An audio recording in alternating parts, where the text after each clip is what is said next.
পারস্পরিক বন্ধুত্বপূর্ণ সম্পর্ক, সেই বন্ধুত্বপূর্ণ সম্পর্কে কোথাও বোধহয় চিড় ধরেছিল, ফাটল ধরেছিল যখন শেখ হাসিনা শেল্টার নেন এ দেশে। তারপর থেকেই দুই দেশের মধ্যে অন্তত কিছু কিছু ক্ষেত্রে সোশ্যাল মিডিয়ায় একটা বৈরিতা দেখা গিয়েছিল।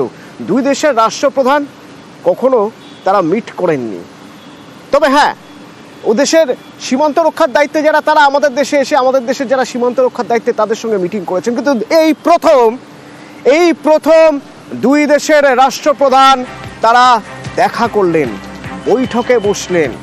মোহাম্মদ ইউনূস, বাংলাদেশের তদারকি সরকারের প্রধান উপদেষ্টা, এবং ভারতের প্রধানমন্ত্রী নরেন্দ্র মোদী বৈঠকে বসলেন। অনেকগুলো বিষয় রয়ে গিয়েছে আলোচনার জন্য, অনেকগুলো বিষয়ে সিদ্ধান্ত নেওয়ার জায়গা তৈরি হয়েছে। নয়াদিল্লি থেকে আমার সঙ্গে মৈত্রী রয়েছেন, মৈত্রীর সঙ্গে কথা বলবো। তবে মৈত্রীর থেকে প্রথমে একটু জেনে নেওয়ার চেষ্টা করব এই বৈঠকের প্রেক্ষাপটটা, অর্থাৎ ঠিক যে সময় বৈঠক তার কদিন আগে সেভেন সিস্টার্স নিয়ে বেজিং থেকে প্রচ্ছন্ন হুঁশিয়ারি দিয়েছেন মোহাম্মদ ইউনূস। তার কদিন আগে সেই বেজিং থেকেই বার্তা দেওয়া হয়েছে ভারতকে, আসুন ড্রাগন আর হাতি একসঙ্গে হলে কি হতে পারে তা সারা বিশ্বকে দেখিয়ে দিই।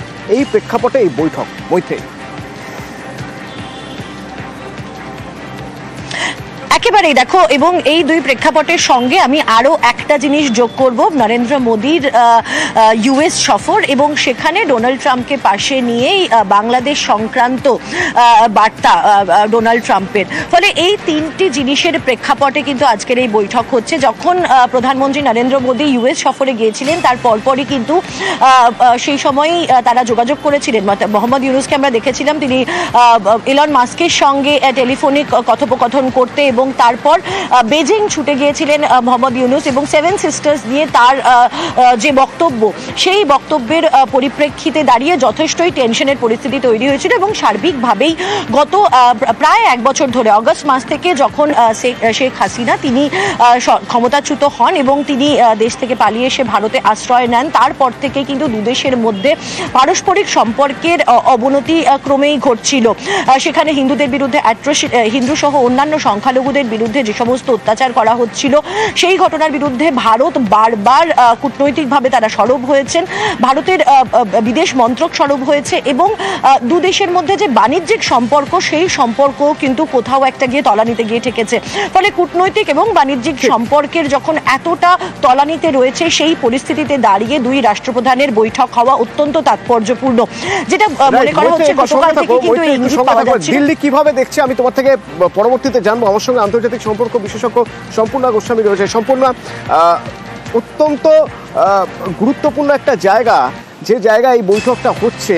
গুরুত্বপূর্ণ কেন বলছি, কারণ এই সময়টা আপনিও আমার সঙ্গে একমত হবেন, বেজিংয়ে দাঁড়িয়ে একটা প্রচ্ছন্ন হুঁশিয়ারি দিয়ে এসেছেন মোহাম্মদ ইউনূস। কিন্তু আদৌ সেই প্রচ্ছন্ন হুঁশিয়ারি চীনের ভরসায় কতটা তা নিয়ে প্রশ্ন উঠবে, কারণ কদিন আগেই চীন ভারতের সঙ্গে হাত মিলিয়ে অর্থনৈতিক অক্ষ তৈরি করার কথা বলছে। কোনো জায়গায় কোনো রকমভাবে ভারত বিরোধিতার মানে কোনো গান না গেয়ে বা গান গেয়ে লাভ না হয়ে তারপরে মোহাম্মদ ইউনূস এই বৈঠকে বসছেন। দেখুন, সবার আগে যে বিষয়টা এখানে এই বৈঠকের প্রেক্ষাপটে বলা উচিত, সেটা হচ্ছে যে চায়নাকে অনেক বেশি নিজের দিকে টানার জন্য মোহাম্মদ ইউনূস একটা অত্যন্ত অদ্ভুত কথা বলেছে। সেটা হচ্ছে যে ভারতের উত্তর পূর্ব অঞ্চলটি নাকি চীনের। তো এই প্রেক্ষাপটে দাঁড়িয়ে উনি হয়তো ভুলে গেছেন যে ভারতের কাছে বাংলাদেশকে কবজা করে নেওয়াটা কোনো ব্যাপারই নয়, কারণ ভারতের যে সামরিক শক্তি আছে তা দিয়ে বাংলাদেশকে যে কোনো মুহূর্তে কিন্তু ভারত তার সভরেন টেরিটরি ঘোষণা করতে পারে বা ক্যাপচার করতে পারে। এবং অন্যদিকে আরো একটা বিষয় যেটা আমাদের বুঝতে হবে, যে চায়না এবং ইন্ডিয়া তারা কিন্তু কোনোদিনই কোনো ওয়ারে যাবে না। যদি আমরা জানি যে চায়না ইনকারশন করে থাকে বর্ডার এরিয়াতে, কিন্তু উত্তর পূর্ব ভারতের ক্ষেত্রে চায়না আদেও বাংলাদেশের এর সাথে সহমত হবে কিনা, এটা একটা বড় প্রশ্ন।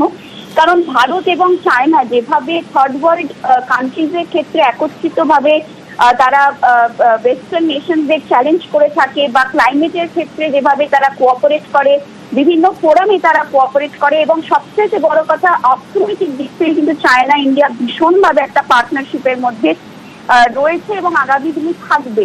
এইরকম সিচুয়েশনে মোহাম্মদ ইউনূসের সঙ্গে ভারতের নরেন্দ্র মোদীর যে বৈঠক, সেই বৈঠকটা কিন্তু যথেষ্ট তাৎপর্যপূর্ণ এবং আমার মনে হয় যে নরেন্দ্র মোদী কিন্তু ইউনূসের উত্তর পূর্ব ভারত নিয়ে করা যে স্টেটমেন্ট, সেই স্টেটমেন্টের ক্ষেত্রে কিন্তু যথেষ্ট স্ট্র্যাটেজিক্যালি এবং যথেষ্ট কড়াভাবে কিন্তু উত্তর দেবেন এই বৈঠকে, এবং সেখান থেকে কিন্তু আমরা একটা ফলপ্রসূ কিছু কিন্তু ভবিষ্যৎ আমরা দেখতে পেতে পারি। ধন্যবাদ সম্পূর্ণ। মৈত্রেয়ী রয়েছে নয়াদিল্লি থেকে। মৈত্রেয়ী, দিল্লি কিভাবে দেখছে এই বৈঠক? কারণ এই বৈঠক স্বাভাবিকভাবেই বাংলাদেশ যেভাবে একের পর এক ইস্যুতে ভারতকে বিদ্বেষ শুরু করেছিল, সেই সব কিছু শেষ করে দেওয়ার বৈঠক। এই বৈঠকে এটা বোঝানোর বৈঠক যে বাংলাদেশের থেকে সামরিক দিক থেকে, অর্থনৈতিক দিক থেকে, সব দিক থেকেই ভারত এগিয়ে রয়েছে। সুতরাং এই সমানে সমানে বুঝে নেওয়ার কথাগুলো যদি ওপার থেকে আসে, আর ওপারে যদি বারবার সংখ্যালঘুদের উপর অত্যাচারের খবর আসে, তাহলে খুব ভালোভাবে ভারত নেবে না। দিল্লি কিভাবে দেখছে?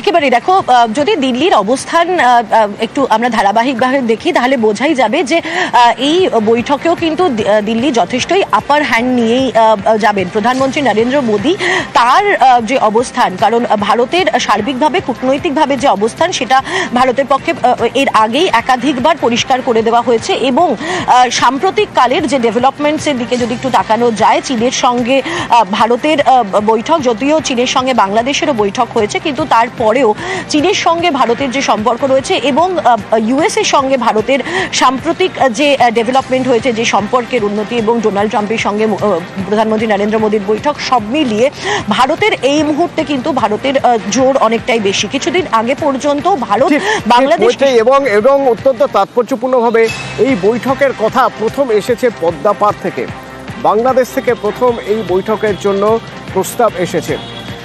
তো নজর থাকবে আমাদের এই বৈঠকের পরে কোনো রকম কোনো বিবৃতি দুই দেশের রাষ্ট্রপ্রধানের তরফ থেকে, কোনো দেশের তরফ থেকে পাওয়া যাবে কিনা, সেদিকে আমাদের নজর থাকবে। পাশাপাশি নজর থাকবে